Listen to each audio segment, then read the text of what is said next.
introducing Dean Ayers.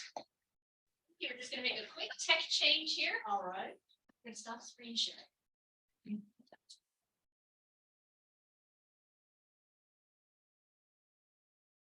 Thank you, Sherry, for that kind introduction, and welcome everyone. Welcome to the First Monday Forum. As you just heard, this is a collaboration between the Public Diplomacy Council of America, the USC Annenberg Center for Communication Leadership Policy, and of course, George Washington University's Institute for Public Diplomacy and Global Communication. Now, some of you may already know this, but I am compelled to emphasize that at the Elliott School, our mission is to educate the next generation of international leaders. The second piece of our mission is to conduct research that advances public understanding of important global issues. And the third part of our mission is to engage the policy community in the United States and around the world. You can see how all three of those pieces come together in a conversation like today's. The Public Diplomacy Council of America and our Institute for Public Diplomacy and Global Communications have a history that goes back more than 20 years. Our partnership is based on the common goal to facilitate the sharing of ideas about public diplomacy practice and theory, bringing together experts and practitioners in the field of public diplomacy for discussions exactly like this. The Elliott School is honored to host these monthly gatherings. Very happy to be back in person this semester and to share insights and best practices and to introduce the work of public diplomacy to our students, who will be tomorrow's foreign service officers and diplomats. I was so happy to find out that today's speaker is Assistant Secretary Lee Satterfield, who heads the Bureau of Educational and Cultural Affairs. She is responsible for overseeing the State Department's efforts to engage individuals across the globe through academic, cultural, professional, sports, and youth exchanges. Before joining the State Department, Ms. Satterfield held a variety of leadership positions in the public and nonprofit sectors. As the president and chief operating officer at Meridian International Center, just up the street, up 16th Street, she directed daily operations and spearheaded major strategic initiatives to strengthen engagement between the United States and the world. I know some of our Elliott School students have gone on to internships and to employment at the Meridian International Center, so very happy to remind students here, give them a look. She also served earlier in the Obama administration as Deputy Assistant Secretary of State in the Bureau of Educational and Cultural Affairs, and in the Clinton administration in several senior positions, including as Chief of Staff to Secretary Alexis Herman at the Labor Department and as Special Assistant to the President and Staff Director for the White House Office of Public Liaison. Ms. Satterfield is a distinguished leader who has demonstrated a lifelong commitment to public service and diplomacy. We are so honored to have you with us today. Welcome, Assistant Secretary Satterfield, and thank you for sharing your wisdom with us all today. Morning. Oh, is it afternoon? Yeah, it's afternoon. A couple of minutes afternoon. How is everybody? Good to see you in person, and welcome to those who are joining us online. Thank you for that kind introduction, and congratulations being the first female to serve in your distinguished role, the Elliott School for International Affairs here at GW. And I will echo something that you said. Some of the students that I had a chance to work with at Meridian from GW were the best and brightest that I've had an opportunity to engage with. So I would encourage more of the students to look at Meridian, but all of the public diplomacy practitioners out in the world with all of our State Department partners. So please take advantage of that. I also want to acknowledge our host, the Public Diplomacy Council of America. You are doing such important work in continuing to make sure that this field of study remains relevant and that we bring together groups like this to convene with one another to talk about how we can further the impact of public diplomacy. George Washington University Institute for Public Diplomacy and Global Communications is part of the host, and USC's Annenberg Center for Communication Leadership and Public Diplomacy. So well done, all of those organizations, for continuing to make this a monthly practice so that we can come together. Also want to welcome our State Department partners who are here today. So many of you, thank you for your partnership in implementing the important work that we do in public diplomacy at state. On behalf of President Biden and Secretary Blinken, I'm honored to be with you here today, both in person and online. And I'm happy to see so many students who are taking part of the program as well, where we can get a chance to encourage you to look into the field of public diplomacy. In a world where change is constant, especially on the international stage, I think today's topic, public diplomacy, is a strategic imperative and matters more now than ever, is critically important. As President Biden asserted in the National Security Strategy, the United States Foreign Policy Roadmap, that's what that is, a nation's power springs from its people. Indeed, it does. In fact, I'll take it a step further. Every aspect of U.S. foreign policy, defense, diplomacy, and development has an underlying reliance on people-to-people engagement. Historically, we've witnessed examples of this: the fall of the Berlin Wall, the end of apartheid, the AIDS epidemic, the Arab Spring, natural disasters, and so much more. As each of these events prove, progress is not possible without the trust and support of the people, both at home and abroad. This brings people-to-people diplomacy front and center. Whether it was South Africans standing up to apartheid or Tunisians organizing across social media platforms, at the heart of these movements, people came together, armed with hope, know-how, and the simple belief in more peace and prosperity for all, to change the trajectory of history. Today, almost 35 years after the fall of the Berlin Wall and apartheid, and nearly 15 years since the Arab Spring, we're now faced with new unprecedented challenges that we haven't faced since World War II era. Just like the Greatest Generation, we're on the heels of a global pandemic, war in Europe, and nations under autocratic and communist rule aim to outpace the United States as the global superpower. It was under these circumstances that 75 years ago, the United States began in earnest to formally use public diplomacy as a foreign policy tool. Jazz ambassadors, the Fulbright program, the Fulbright-Hays Act that coined the term mutual understanding, were born from this era and are foundational to our modern day public diplomacy approach. The linear connections between then and now validate President Biden's approach to foreign policy as we navigate what he calls this decisive decade, where it will be determined who will shape the future of the world: nations who share our democratic values or nations who do not.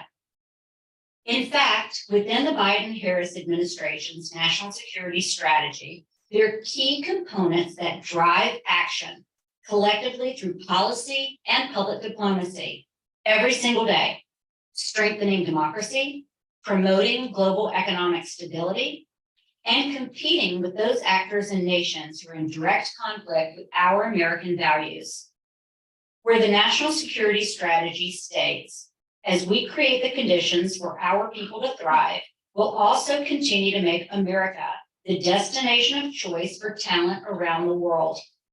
That's where the work we all do together to support international student mobility and international education takes center stage.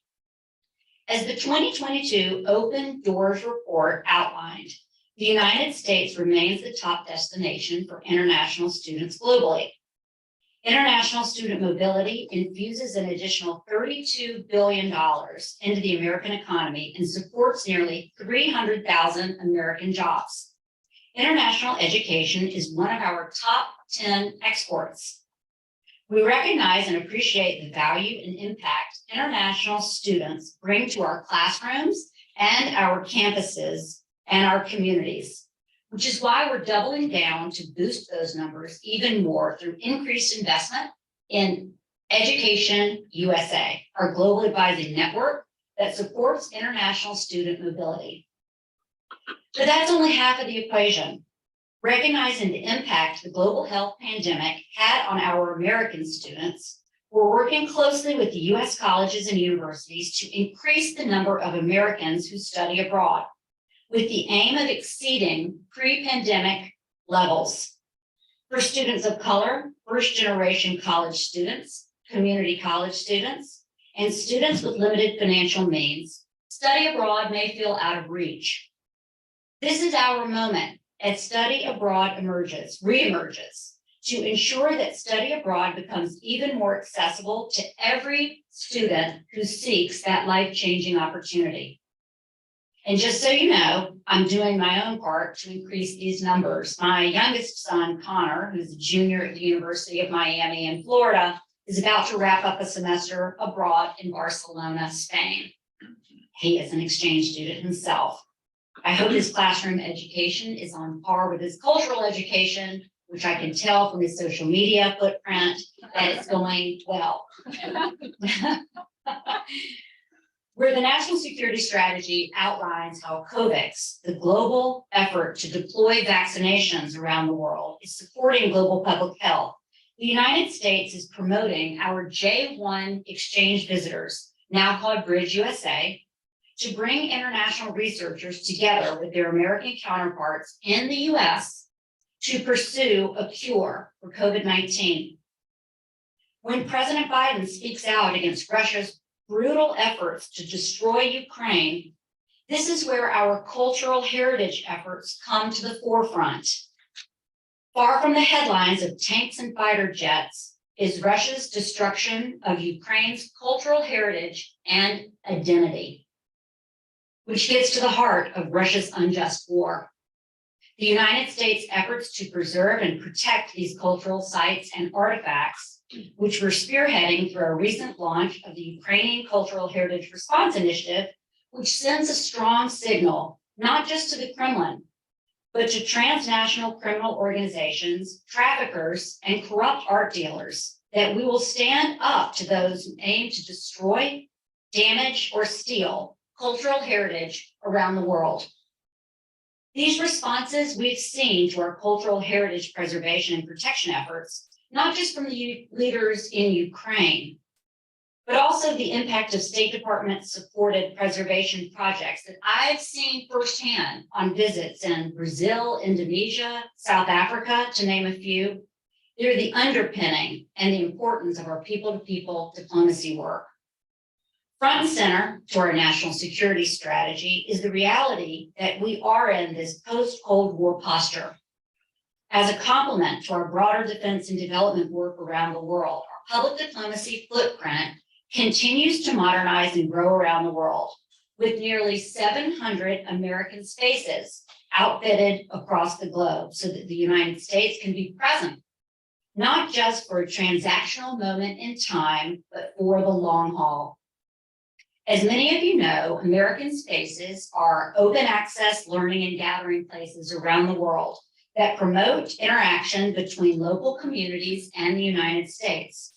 Our Education USA advising centers are often located there and help recruit and support international students to study in the United States. In October last year, we announced a new partnership with Google to conduct a series of workforce and media literacy trainings, both in Vietnam and Indonesia, at our American spaces. In Vietnam, local entrepreneurs participated in a boot camp style curriculum run by experts from Google, addressing everyday challenges such as how to build a business, access capital, and more. In Indonesia, again with Google as our private sector partner, we use the American space to work with young leaders on media literacy, how to combat online misinformation, and how to navigate the internet. The goal is to equip more than 1,000 trainers with new skills and materials, thereby enabling them to provide training to more than 100,000 Indonesians across the spectrum of both age and internet expertise over the next 2 years. Impressive. While I'm certain that our core value of mutual understanding has been seeded and is growing, it's these type of public diplomacy programs and investments that support our broader foreign policy goals. I've outlined a few of our key priorities: cultural heritage, American spaces, education, global health, as they pertain to the national security strategy. You'll notice today that I'm not carving out a special section of my speech just to focus on diversity, equity, inclusion, and accessibility. That's because everything we do at the department and in our public diplomacy program has DEIA embedded into the program design and program implementation. Representation matters, and if people here at home and abroad can see it, then they can surely believe it. The Biden administration will continue to embed DEIA into all of our foreign policy efforts to ensure that it lasts well beyond a term in office, a trend, or a news cycle. As Secretary Blinken often says, our diversity is one of our greatest strengths. I agree and will continue to leverage DEIA in all that we do. In addition to outlining a few key priorities, I want to share with you how our approach now is more purposefully pronounced going forward. Earlier, I shared how the post-World War II era, the Fulbright-Hays Act was implemented to create mutual understanding between people of the United States and people of other nations and territories. Today, I will put forward that as part of a broader effort to modernize the department, mutual understanding is not only our legislative directive and our foundation, our guiding force, if you will, it is also our springboard and our catalyst to pursue and achieve U.S. foreign policy priorities. Now, you might be asking, what does that mean exactly? I would encourage you to take a hard look at Vice President Kamala Harris's recent trip to Ghana, Tanzania, and Zambia. Instead of using the historic playbook that focused on the impact of deadly diseases or poverty, the United States has opted to showcase how it is a partner to African nations, working together to realize the full potential of both of our nations in a true two-way partnership that benefits all of our people. In Tanzania, the United States' first Black female vice president was out in the community, learning about how women entrepreneurs are taking ECA-led workforce development trainings and applying them to building and growing their small businesses through the Academy of Women Entrepreneurs and a private sector partnership with Arizona State University's Thunderbird School of Global Management. Or in Ghana, where the vice president announced a new opportunity to boost the creative economy through ECA's One Beat musical exchange program, which uses the power of music as a gateway to engage youth, but also rejuvenate local economies. Now, through One Beat, Ghanaian artists can better pursue business strategies that support the creative economy and enhance their networks in the music industry. Both examples showcase how the department uses our foundational value of mutual understanding to engage in people-to-people diplomacy, but we aren't stopping there. We're taking it to the next level to purposefully and strategically show how in these specific examples, people are better able to pursue economic stability, economic equality, and economic accessibility, all key aspects of the national security strategy approach to U.S. engagement with Africa. While I'm so proud to share all the work currently in the pipeline and on the front lines of presidential and vice presidential travel, I also want to highlight a different angle of impact thanks to our exchanges. I would be remiss if I didn't mention the power generated from our exchange alumni. For more than 80 years, nearly 2 million people, including 500,000 American citizens, have participated in U.S.-sponsored or supported exchanges. Our exchange alumni go on to become the leaders in government, business, and civil society. And if I may humble brag for a moment, nearly 700 current or former heads of state and government and almost 90 Nobel Peace Prize winners are part of our exchange alumni network. When we talk about public diplomacy and the next big thing, we talk about amazing work and impact our exchange alumni have all around the world.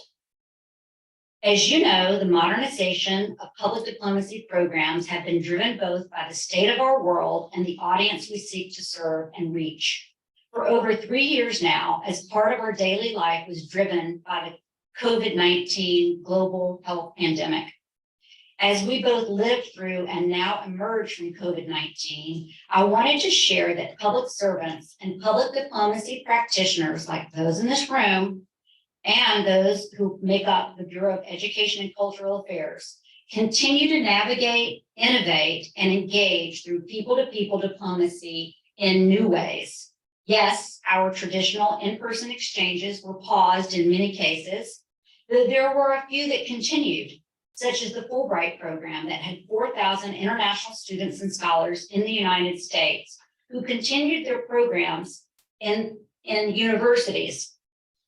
It ranged from in-person, hybrid to virtual. Thanks to our Bridge USA team, there were nearly 50,000 J1 exchange visitors in 2020 and nearly 130,000 in 2021, which included foreign physicians and researchers who were on the front lines of combating COVID-19. I know it's easy for me to rattle off a few lines in a speech about our work during this time, but I want to recognize the dedication and innovation of our program officers in concert with our embassies and consulates and our implementing partners who make it possible to keep the United States people-to-people engagement going during a time when everything else grinded to a complete halt. Today, I'm proud to share that the Department's public diplomacy exchanges have returned to our full slate of programming, and we will continue to utilize virtual efficiencies when appropriate. These exchanges began to shift from nearly 100% virtual to in-person and hybrid last spring, reaching a full slate of in-person programming at the end of 2022 calendar year. As always, the health and safety and welfare of our exchange participants are top of mind, and precautions were taken to do this in a safe and smart way to minimize any potential health impacts. A nation's power does spring from its people, and people-to-people diplomacy is the nucleus of not just U.S. foreign policy, but for all of the international community. As we saw in Berlin, in Johannesburg, and all around the world, public diplomacy creates impact beyond the confines of government, a news story, or a political cycle. We meet people where they are in classrooms, in concert halls, in communities and countries worldwide to bridge divides and create lasting relationships that use education and culture and everything in between as a springboard for what's next. A business partnership, a global health discovery, a joint peace plan, and so much more. I'm not only hopeful, but I'm also determined that in this decisive decade, the future will be decided by people who come together, armed with hope and know-how, who seek more shared peace and prosperity, and who will build upon our core values of democracy and mutual understanding in communities and countries worldwide. Thank you so much for letting me have some time this morning.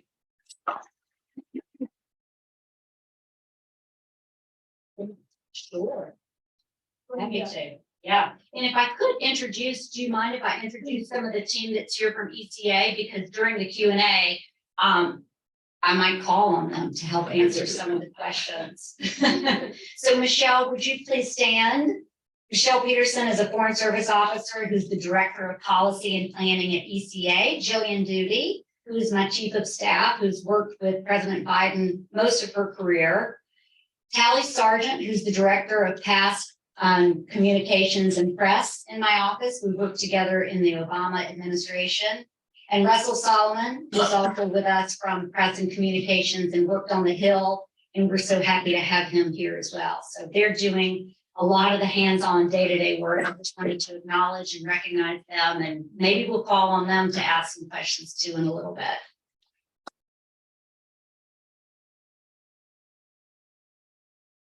Thank you so much, Lee. We'll turn to questions and become more casual over here. We'll take a question from the audience, or, well, actually, I think we've got an online one I know about. And after that, we'll take a question from the audience. And if you'd like to, that is yours. We actually have a public diplomacy council poster to go with it for you. Yeah, so Marcy, our tech host, will take the online question, but then if you have a question, thank you so much Lauren, for coming up here. So we'll call on you next, and I'll go over here to help navigate.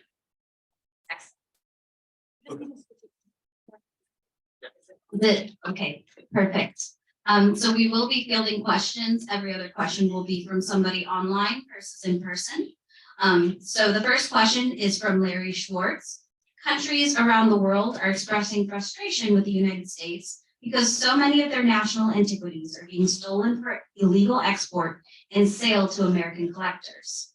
Why has the administration not taken emergency action to support theft from Ukraine? And can you please explain why ECA has executed few bilateral import restriction agreements in the 40 years since the US enabling law was passed? Would you endorse the appointment of special envoy reporting to you to energize US cultural protection efforts? And please let me know if I need to repeat some of that. I got the gist. I think I have the gist. Hi, Larry, if you're on, we worked together, and I worked, as was already mentioned, during the Obama administration in ECA, and he was a distinguished public service officer. So it's nice to have you joining, Larry. I'm glad you brought up cultural heritage. I mentioned our efforts in cultural heritage briefly in the speech, but it gives me an opportunity to talk a little bit more about it. I'm so proud of the work that we do in cultural heritage. I think it is one of the least known about tools in our public diplomacy toolkit, and one of the most effective, to be sure. We're doing so much with Ukraine. I think one of the points that he raised was what we were doing with Ukraine. At the beginning of my tenure, it was right around the time the war broke out, and we came together as senior officials at ECA and thought, what else can we do to support Ukraine? With the need for, Ukraine was calling for more support for weapon and military, which of course is the priority, but we thought culture diplomacy should be brought alongside these important issues. And the war itself is about destruction of an identity, and that's culture. And so we put together a package and were able to secure some of the supplemental funds that Congress gave out. We have about $9 million going toward support for Ukraine's culture to date. That's on top of our existing operational budget. So we were able to go out outside of that and ask for more funding. And so much of that has to do with eyes on the culture, destruction of culture that's happening during the war right now. And in fact, it got the attention of the cultural minister of Ukraine, and he contacted me, and our team have been in constant contact with him about how to support Ukrainians through the war, through culture, not only through storytelling and artists and those in the creative industry, but also through the protection of cultural heritage. So we've done a lot of great work there. I think he asked about a special envoy. We really already have that. It's the Cultural Heritage Center.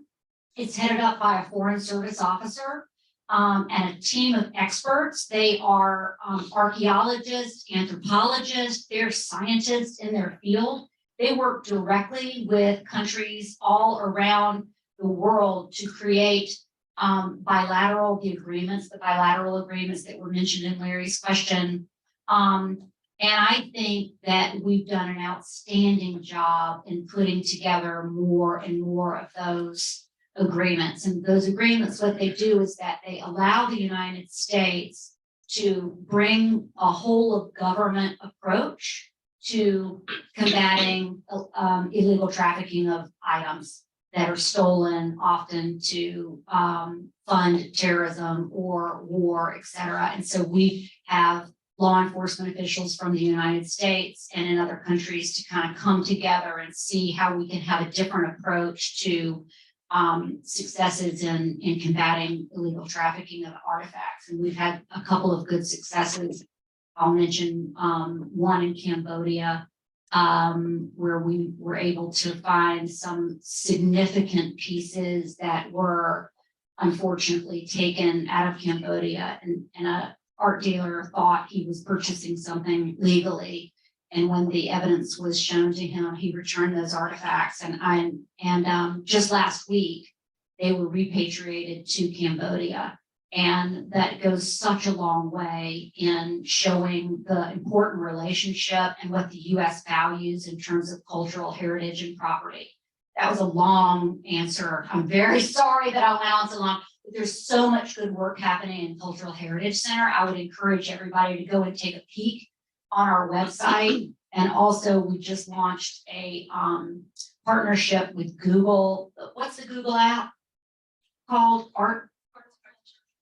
Google Arts and Culture. We just launched a partnership with them, and they're showing all of our the United States has put money into preservation of important culture sites all over the world, and you can see those on Google Art and Culture app. So please go take a look. It's an impressive body of work.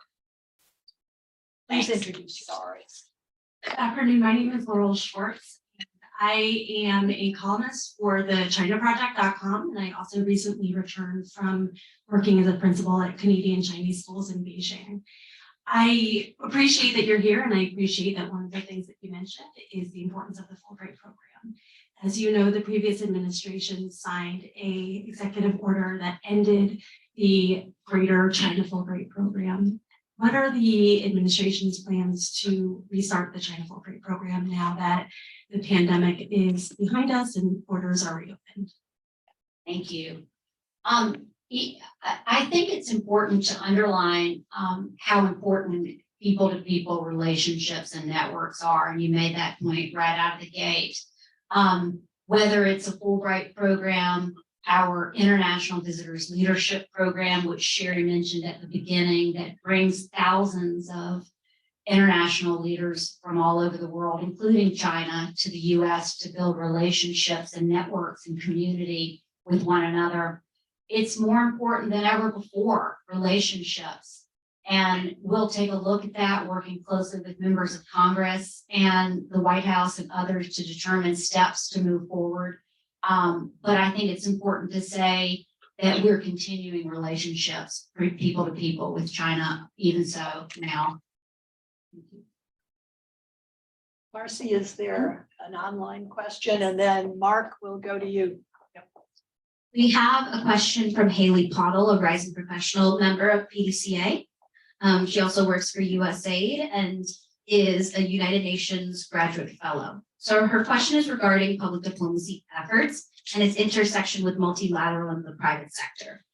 So what do you see as the role of entities such as the United Nations, as well as the private sector, in implementing public diplomacy efforts to not only enhance US national interests, but also advance international development around the globe? And how is the US working with the UN and private sector on global issues such as climate change, tech developments, and so on? Thank you. Another good question, informed audience. I'm glad that that was raised, because that's something that we also talk about a lot in the leadership team at ECA, that government can't nor should we do it alone, public diplomacy, not even close. The private sector has got to be engaged in this effort around the world. And I gave Google in my speech, and I just mentioned again a relationship and a partnership that we created with them to do some of this work. But I could give you a long list of other external partners that we have created to do the work, because government shouldn't be the end all be all for how we bring people together. It includes academia, which is the point that we're here today. It includes the private sector, as the example that I've already given. It includes nonprofits, the UN, organizations like the Alliance that brings a network and a community of all of our implementing partners that run exchanges and do so much more. ECA, the programs that we do and implement the exchanges are a drop in the bucket. But when you bring all these partners together to look at the impact and the footprint that we're having around the world to make change and create lasting relationships, that's where we're really going to make a difference. So it's through forums like this that we can bring together and collaborate that are going to move the needle. I saw it in speaking of the conversations I've been having with the Ukrainian cultural minister when he was asking for help with the creative economy, and he was concerned that those individuals will leave and not come back, and who will be the storytellers and those that preserve and tell the story of Ukrainians for the future. So I brought together a group of art organizations from the United States, whether it was I think Philadelphia Orchestra was there, the Met from New York, Kennedy Center. And we talked about what each organization was doing to support artists in Ukraine. And ECA, through our funding, had a little piece of it. But then when you looked at it holistically about what all these arts organizations were doing to support, you could see a difference could be made. And so I would encourage more collaborations like that to be able to foster partnerships to get the work done. There. Hello. Hi, Secretary Satterfield. Thanks for being here to Sherry and PDCA for this great event. My name is Mark Overman with the Alliance for International Exchange. I appreciate your partnership and calling us out there. For those who don't know, the Alliance is an association of US-based NGOs, the partners to ECA in implementing ECA's great programs. I wanted to build actually on what you were just talking about in terms of associations and community. You know from your time at Meridian, of course, how we on the implementing side advocate for, talk about the programs, to build them, grow them, both to Congress, but as well as more broadly. So I'm interested in, now that you're in your current role, how do you see the advocacy that we might all do for the programs? I know you have to be careful about how you might talk about that, but what lessons are you learning now from the ECA government side? And any recommendations for us as a public diplomacy community for how we should be talking about the programs in what is, a challenging environment, a divided Congress. So any thoughts you have on that would be really welcome. Thank you, Mark. I appreciate that. And thank you for your leadership at the Alliance and all the good work that your organization does. I just spoke to the Global Ties national meeting. Do you guys know Global Ties? Okay.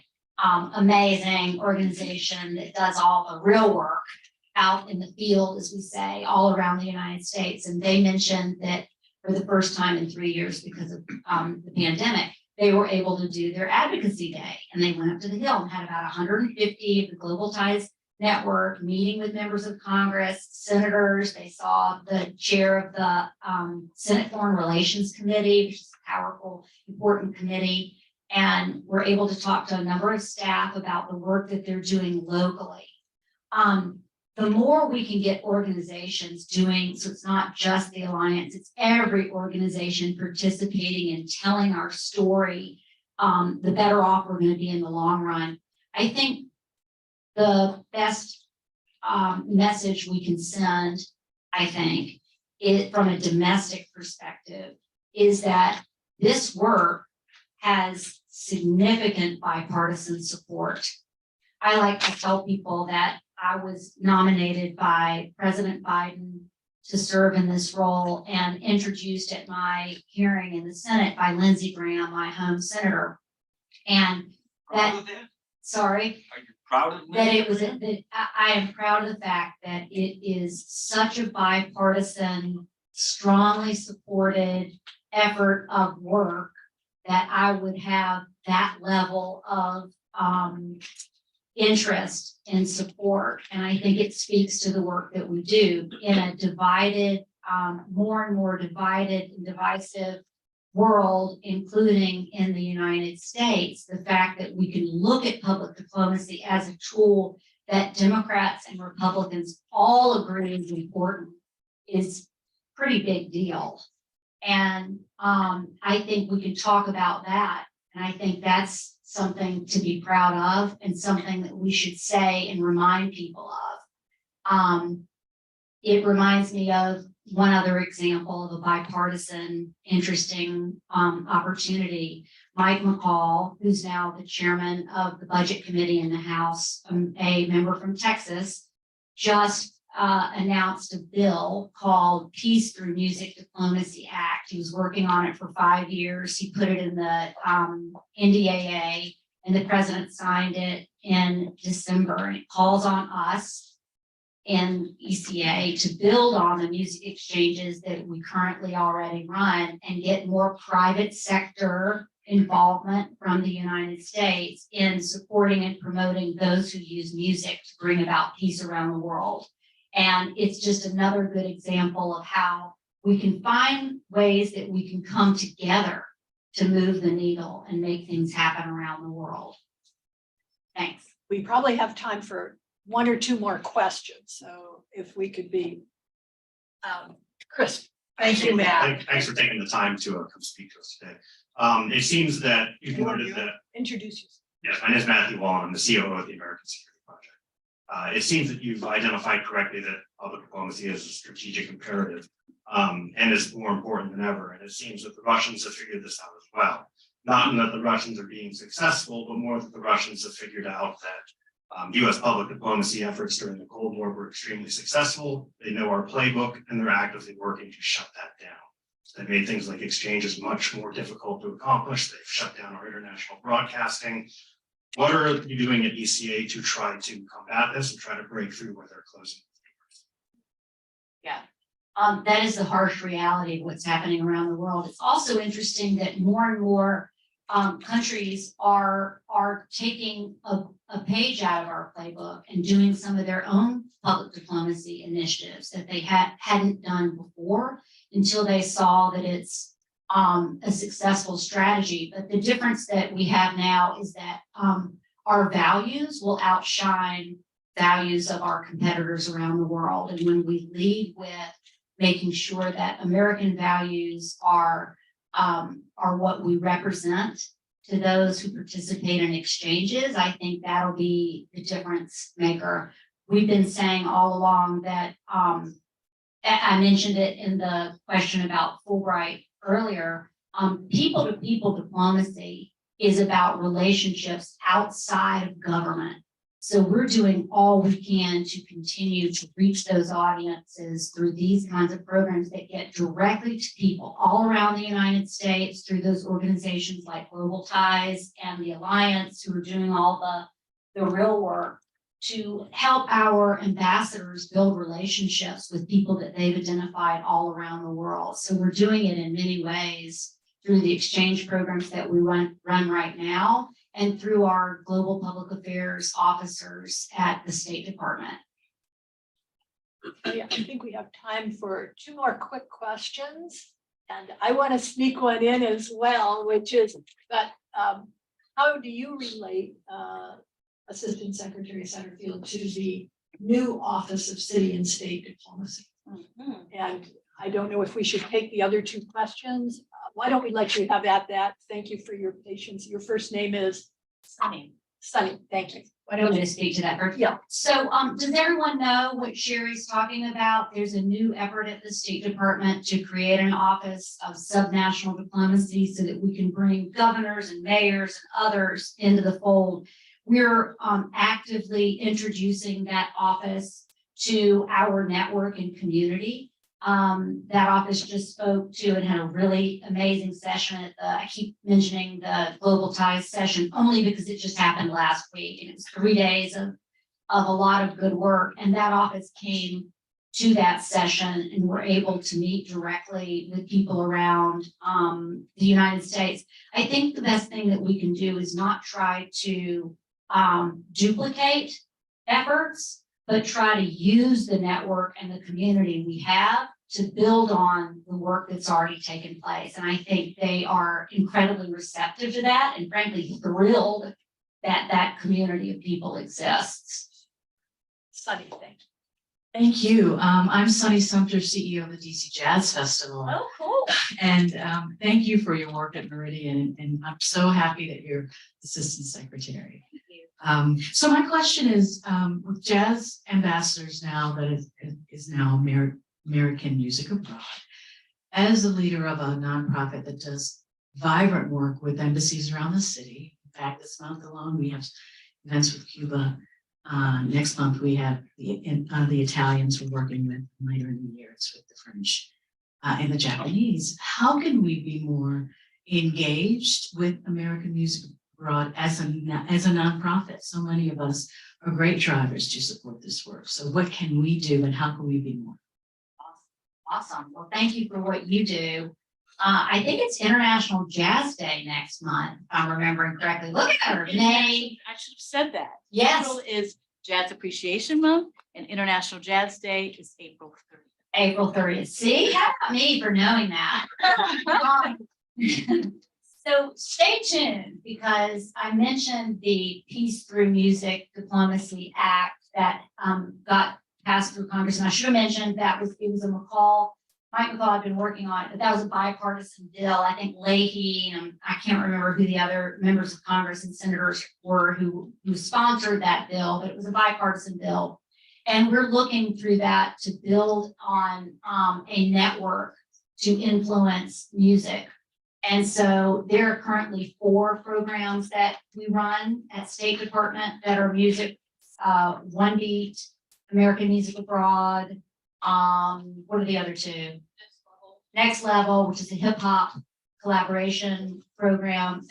Center Stage, thank you, which brings international artists to the United States. So we're going to build on those 4 music programs and ask for outside groups to participate more broadly. So we're working on exactly what that looks like now. So stay tuned and be on the lookout. More to say on music. Thank you for what you do. So we have one final question just to end. On a very light note, my name is Marcy Folk-Bados, and I'm the former PDCA graduate fellow. I'm currently at American Councils on the Nestle Y program, which is an implementing partner of PDCA, so thank you. Many of the individuals here are graduate students, rising professionals, and so just to end very nicely, what advice would you give to us who are just entering into the field, particularly women and minorities? What advice would you give to us? Great question. I have 2 college students myself, and one is in international studies at the University of Pennsylvania, and the other one I told you is now studying abroad in Barcelona. I get so excited when I see young people having a perspective about the world different from when I grew up. I never even knew from Greenville, South Carolina. I didn't know there was an opportunity to study abroad. I didn't really meet anyone from anywhere else other than my community until I was in college. So I get really excited when I see young people embracing the global community and trying to think about what you'll do in the world.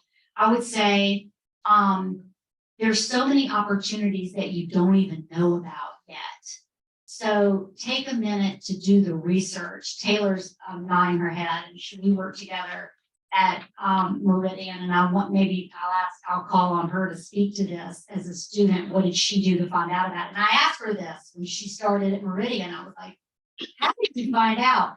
And I think that often we think about international relations or foreign affairs, and the PD world doesn't get as much attention as maybe some of the other fields in foreign affairs.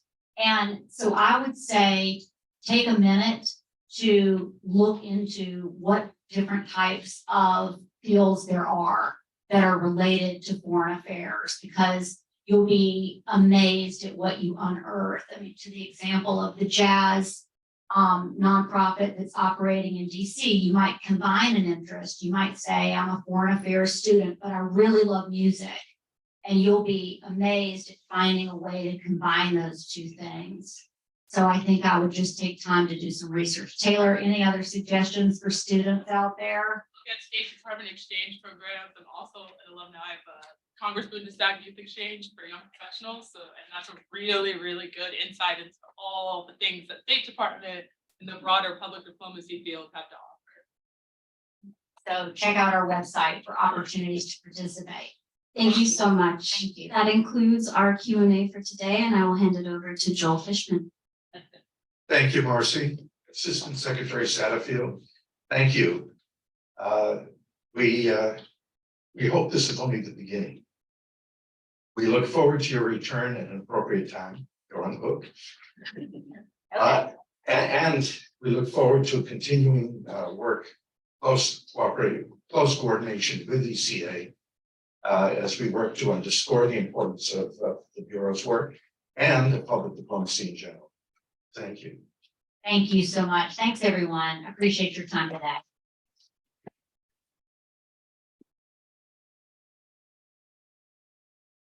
And going forward, on October 18 at noon in this room, PDCA will host a special in-person session entitled Building the Future Narrative, Intelligence Research and Strategic Communication in a Complex World.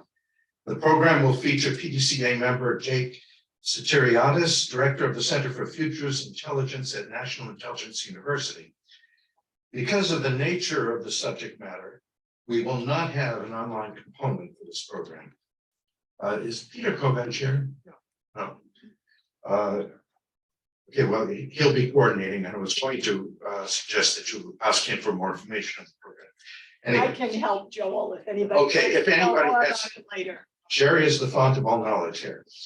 And 1 month from today, May 1st, Ambassador Kenneth Quinn, President Emeritus of the World Food Prize, will speak at the May 1st Monday Forum on the power of citizen diplomacy.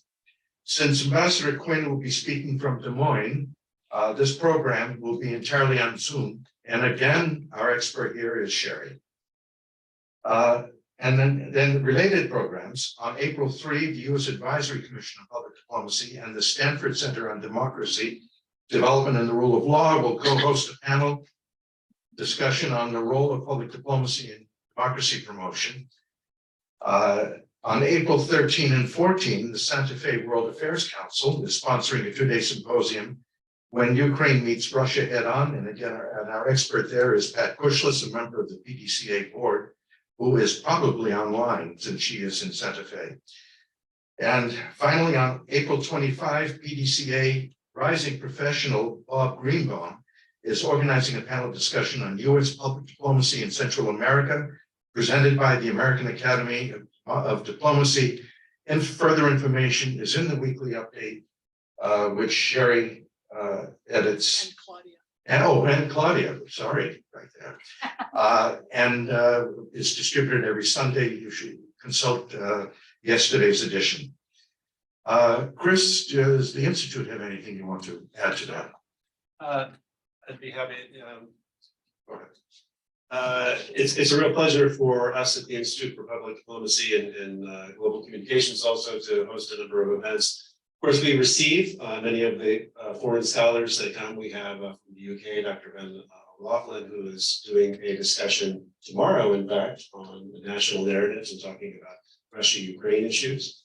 Wednesday, we'll also be doing a new brown bag with Dr. Contran, who's a Fulbrighter. He's here, in fact, studying soft power and museum diplomacy.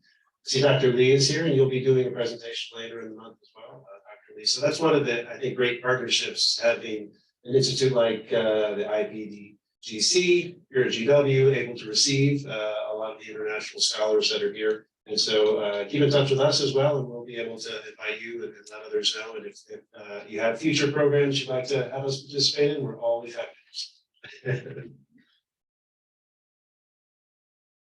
And now it's our honor to thank you for being here, to thank everyone online, And we wish you all the best on the holidays coming up this week.